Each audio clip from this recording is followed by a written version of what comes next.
બનાસકાંઠા જિલ્લામાં અરવલ્લીની ગિરિમાળાઓમાં બિરાજમાન સુપ્રસિદ્ધ યાત્રાધામ અંબાજી ખાતે દર વર્ષે ભાદરવી પૂનમનો મહામેળો યોજાય છે, જેમાં આ વર્ષે પણ ભાદરવી પૂનમના મહામેળાની શરૂઆત થઈ ચૂકી છે અને લાખોની સંખ્યામાં માઈ ભક્તો મા અંબાના ધામ તરફ આવી દર્શનનો લાવો પણ મેળવી રહ્યા છે।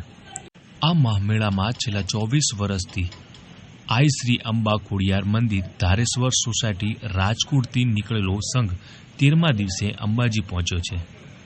અત્યારે આ અંબાજીમાં આ સંઘ આવતા મેળામાં આકર્ષણનું કેન્દ્ર બન્યો છે।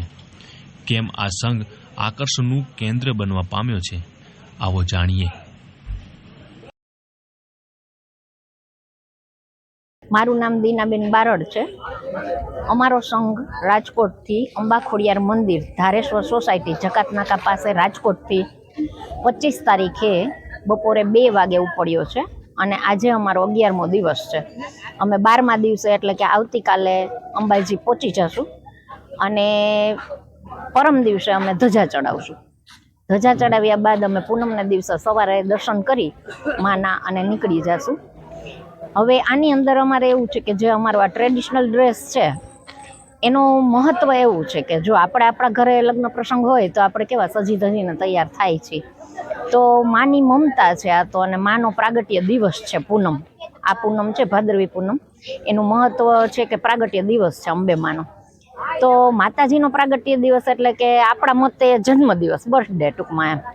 તો એ આપણે આપણા ઘરે આપણો બર્થડે હોય તો સરસ જ ઉજવીએ છીએ ને, તો એના માટે આપણે આ 16 શણગાર, માને 16 શણગાર ગમે એટલે અમારા ગુરુની પ્રેરણાથી, કારણ કે અમે પહેલાં વર્ષો પહેલાં એવી જ રીતે સામાન્ય ડ્રેસ ને નાઇટ ડ્રેસ એવી રીતે ટૂંકમાં ચાલતા હતા, પણ અમારા માડીની પ્રેરણાથી અમે સાડી અને આવી રીતે 16 શણગાર સજીને આવવા માંડ્યા।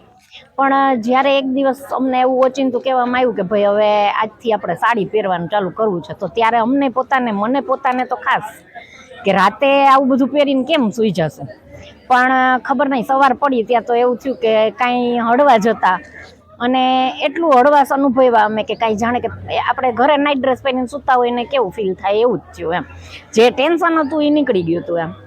અને અમારા સંઘની અંદર 125 વ્યક્તિને લઈ છીએ, જો કે આવવા માટે તો ઘણા બધા તત્પર હોય છે નામ લખાવા, પણ માડીનું એવું કેવું છે કે એટલા આપણે લિમિટમાં જ રાખવાના, એટલે 100 થી 125 જણા લઈએ છીએ। કોઈ પણ જાતનો ચાર્જ લેતા નથી માડી, જેને બહારના જે આવે છે એ ફ્રી ઓફમાં જ લઈ આવવાના, માત્ર એના 15 દિવસના કપડાં અમારે પ્રમાણે લઈ આવવાના। ટૂંકમાં અમારા જેવાનું હોય તો કાંઈ નહીં, પણ કલર ટૂંકમાં અહીંયા તમે જોઈ શકો કે કલર આ રીતનો હોવો જોઈએ એમ, કલર એક હોવો જોઈએ। એટલે 15 દિવસના અલગ અલગ ટ્રેડિશનલ હોય, ક્યારેક ભરવાડી ડ્રેસ હોય, ક્યારેક સેલા હોય, ચણિયા ચોળી હોય, આ રીતે અલગ અલગ। અને જેન્ટ્સને કેડિયા હોય, સુરવાલ હોય, પેન્ટ શર્ટ હોય, આ રીતે અલગ અલગ ડ્રેસ 15 દિવસના અલગ હોય છે।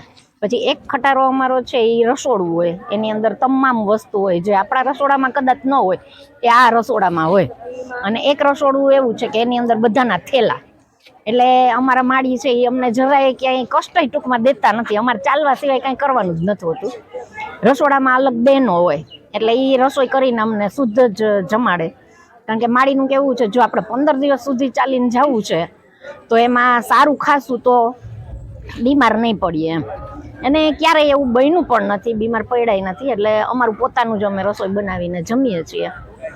ત્યાર પછી જ્યારે ચાલતા જઈએ છીએ ત્યારે મા અંબાની ભક્તિ એવી છે કે રંગ જ એવો છે એમાં ભક્તિનો કે જ્યારે નીકળીએ ને ત્યારે તો એમ થાય કે ઓહો 15 દિવસ છે, પહોંચતા વાર લાગશે, આમાં ટાઢ તડકો વરસાદ બધું આવે, પણ તેમ છતાંય જ્યારે પહોંચીએ ને આજે 11મો દિવસ છે, છતાં એવું ફીલ થાય છે કે કાલે જ જાણે નીકળ્યા ને આજ તો અહીંયા છે પહોંચી ગયા એમ।